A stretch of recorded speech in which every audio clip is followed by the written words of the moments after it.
y'all? It's Mike J with The Real Spill TV, and we have a very special episode for you guys. We're here with Miss Sabella Reyes with Covert Beauties. Who else we have in here? Ruben Cluis, with Real Spill TV. Yes, ma'am. Yes, sir. So Miss Sabella, would you like to introduce yourself, introduce your company, let the people know what Covert Beauties is all about? Absolutely. Hello, everybody. My name is Sabella Reyes. I am the president and founder of Covert Beauty. We are a beauty brand for the people, and our slogan is Real Lashes Inspired by Real Stories. Great. I want to ask you about that. So it's Real Lashes Inspired by Real Stories. So what type of stories do you get inspired by? What's the motivation? What's the overall mission behind Covert Beauties? Okay, so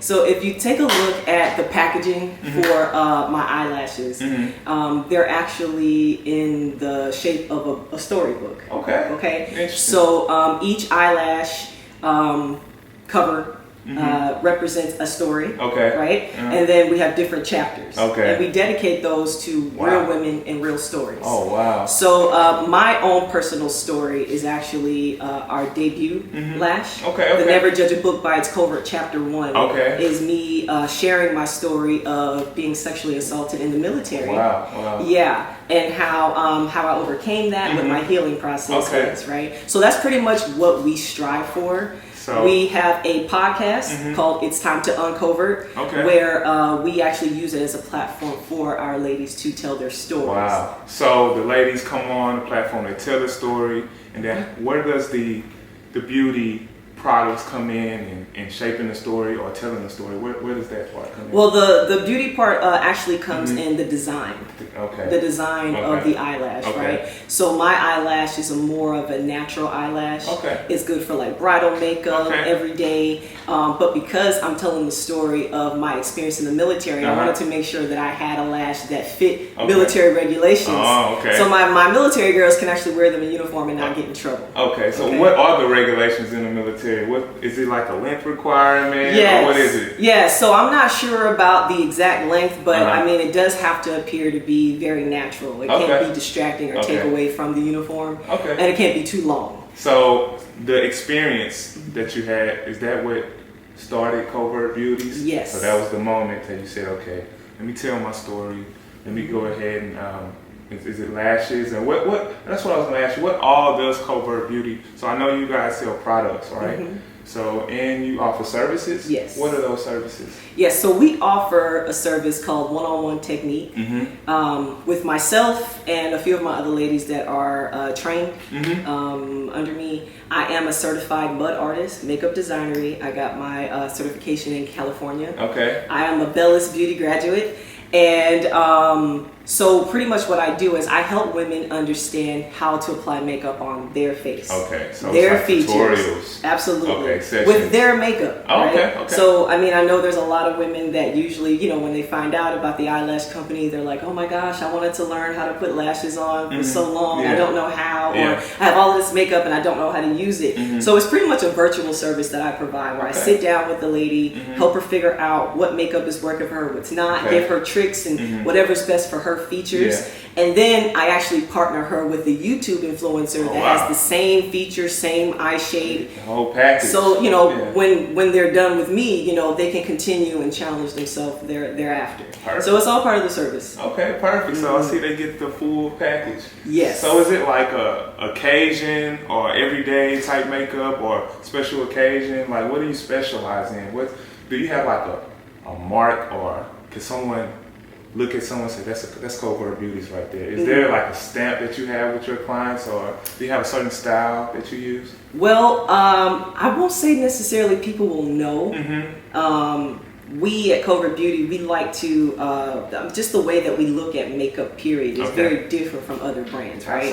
We acknowledge beauty as a holistic type of beauty, right? So we recognize the emotional, the mental, and the physical beauty, right? And so that's why when it comes to our lashes, everything is intentional, right? So when you are buying a product from Covert Beauty, you are supporting and empowering another woman who's coming forth, sharing her story and her healing process, right? We only work with people who have already overcome what it is that Okay. their circumstance was, right? So it's always the story involved. It's Yes. always, so does the story come first? What if someone came Yeah, to you the and said, you story know comes what, first. I really don't want to share my story. I just kind of want to get my makeup done. Is And that that's possible completely too? fine. That's completely Okay. fine. So Okay. not everyone that is a supporter from Covert Beauty gets a story. Yeah, yeah. Right. Okay. But that's where the chapters come in. Yes, that's where the it's chapters come. Okay, so you're writing Yes. the whole book. Absolutely. So I see it coming full circle. I Yes, get it. absolutely, Yeah, most absolutely. definitely. So I mean, and that's what makes it so unique is Yeah. because we have 3 different populations that we Okay, serve, yeah, right? yeah. We have the population of people who are just looking for a good quality product, okay, and they're not so into the mission. Yeah. We have people that are into the mission, Yeah. you know, and then we have people that are into the mission and they appreciate the product. So Exactly. they're waiting for the next story to Yeah, drop. They've yeah. already listened to our podcast.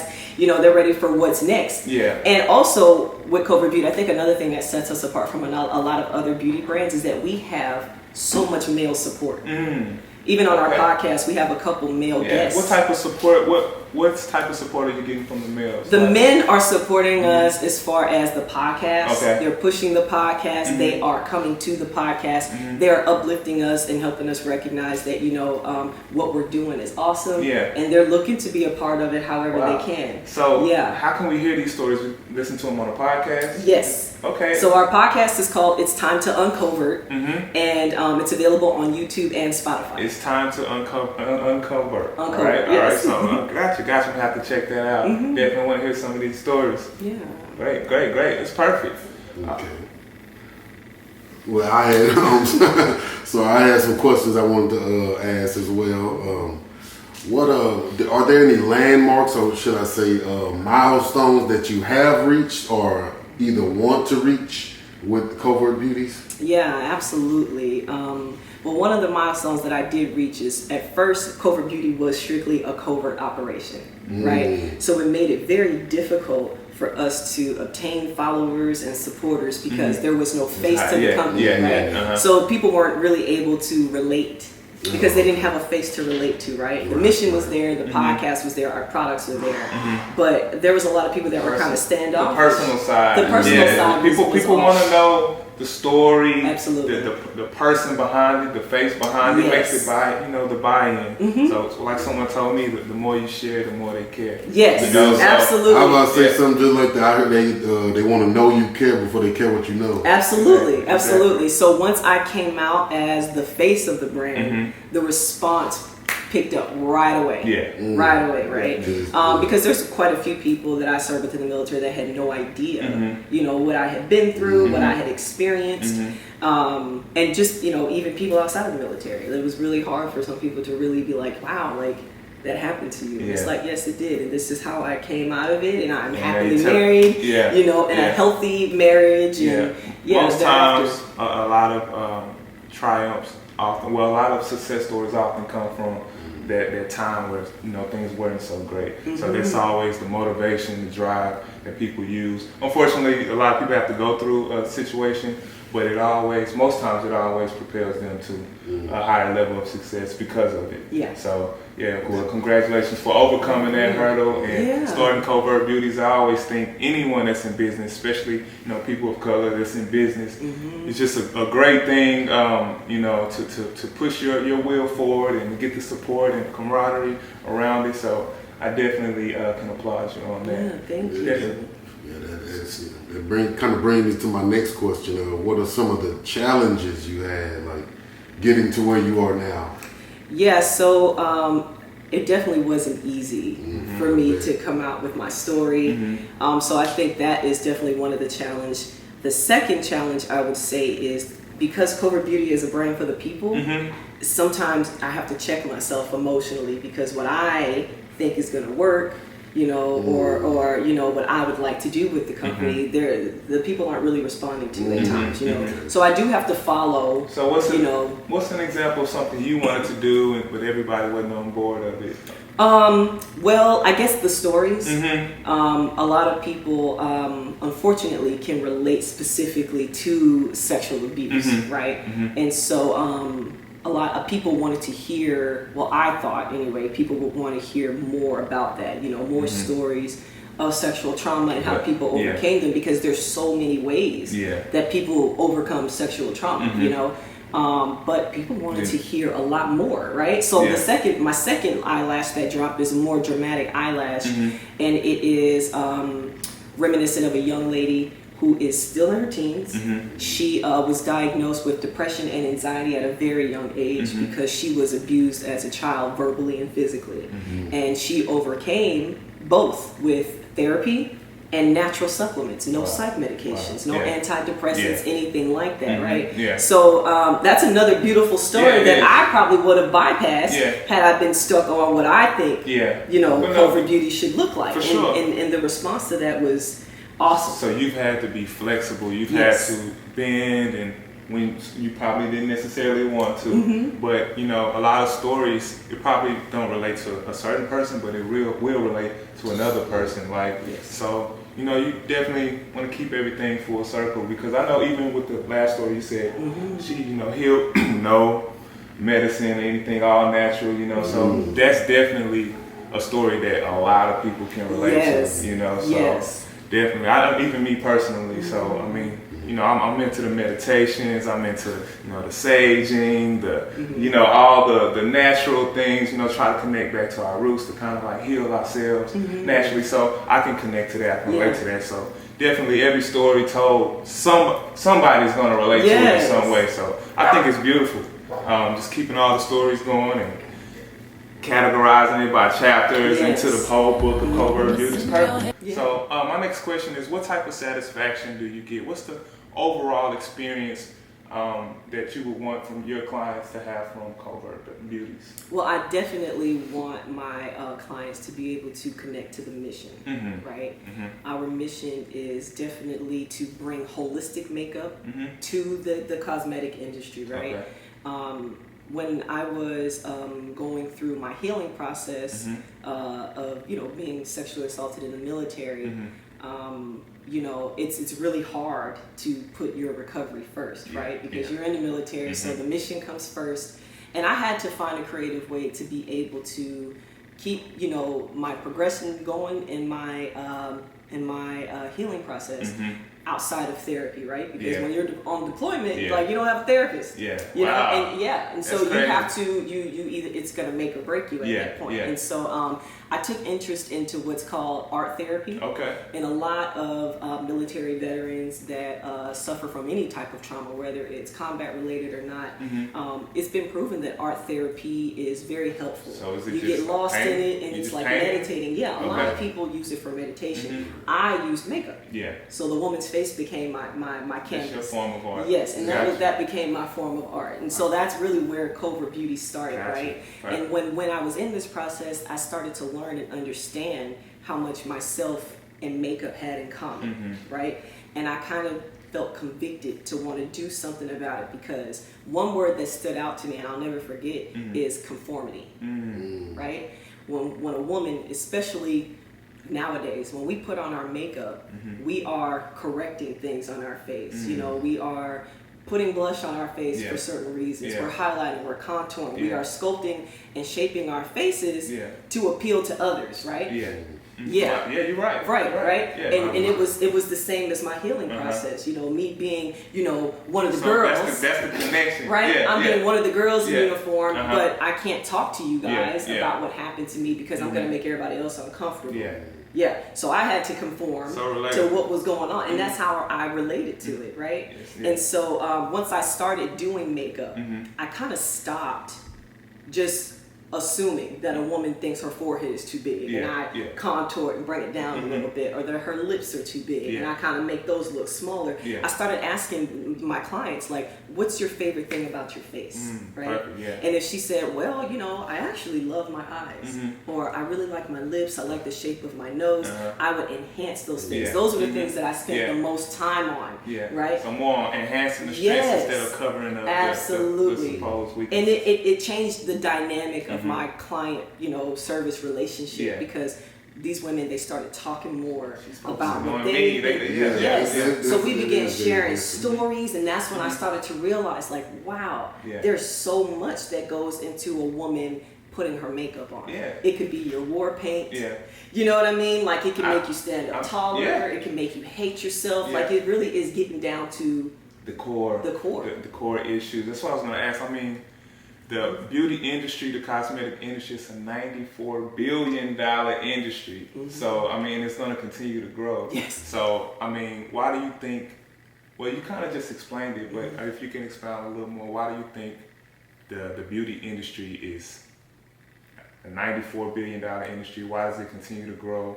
What is it about makeup, accessorizing, beauty? What is it about this that's just so appealing?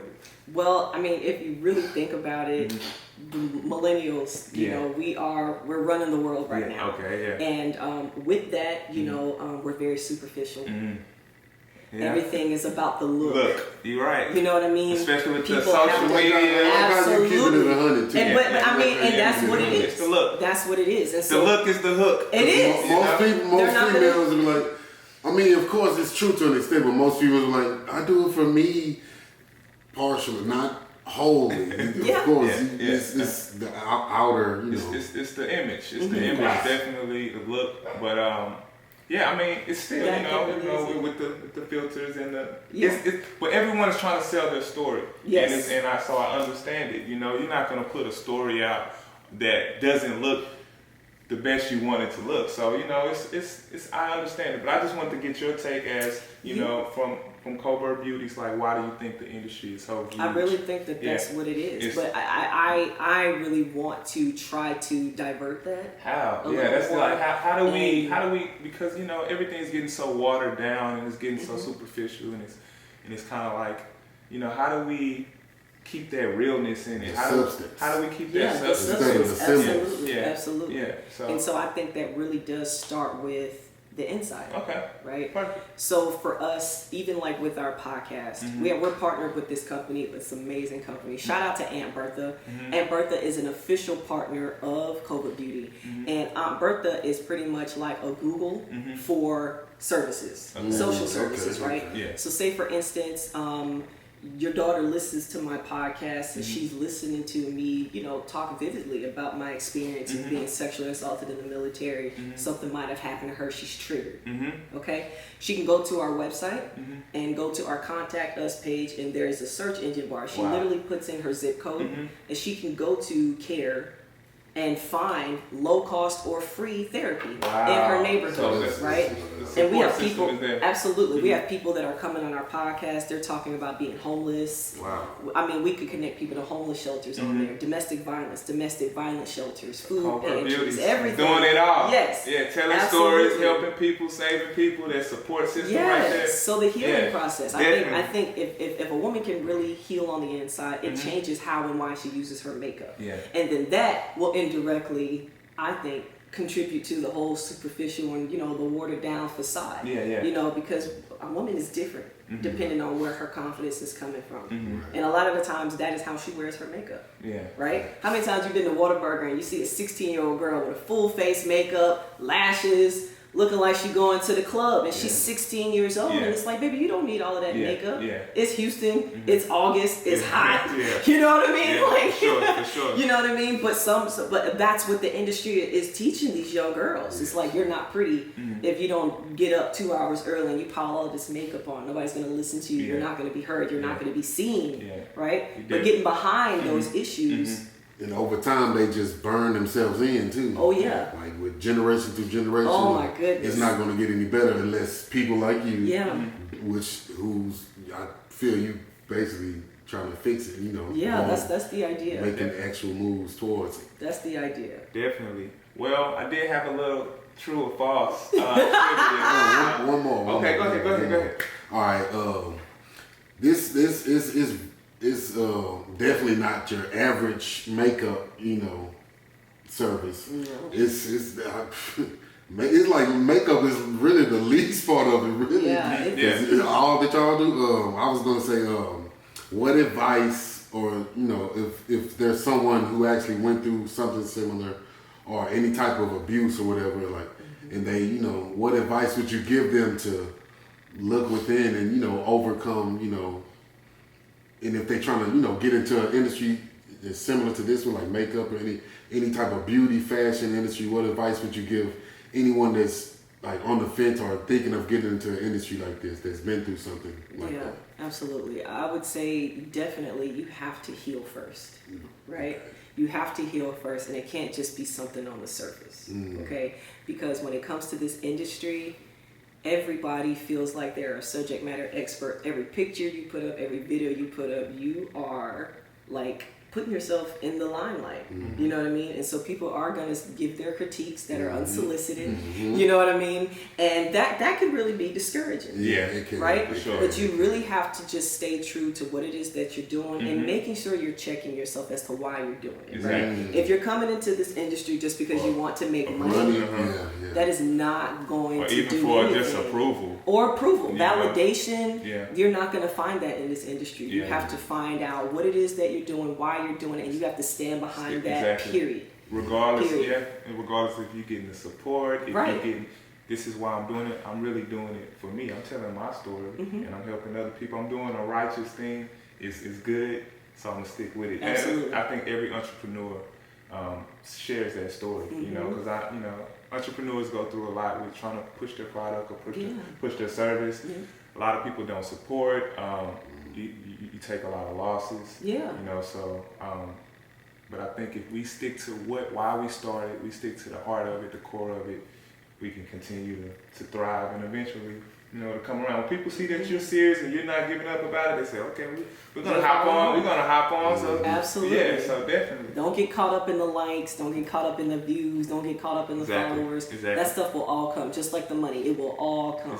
Right. Perfect. But you just have to make sure that when you do get to where it is that you want to be, when people go back all of those years when it was just you, you know, when you had 5 likes for each picture and you had 100 followers, that everything that you put out came from your heart. And then they can go back and start to see, you've been consistent. Absolutely. Just like they say, work like somebody always watching. Absolutely. Absolutely. So that is definitely, because somebody is always watching. You know, they might not like the picture or they might not view or share it, but they see it. And you know they respect it. And 9 times out of 10, it's somebody you don't know. Exactly. So don't be crying and getting mad because your cousin, your auntie, and Pookie them not buying your lashes when you know you supported them when they was doing their thing. I'm telling you right now, a lot of the supporters that Covert Beauty has are people I don't even know.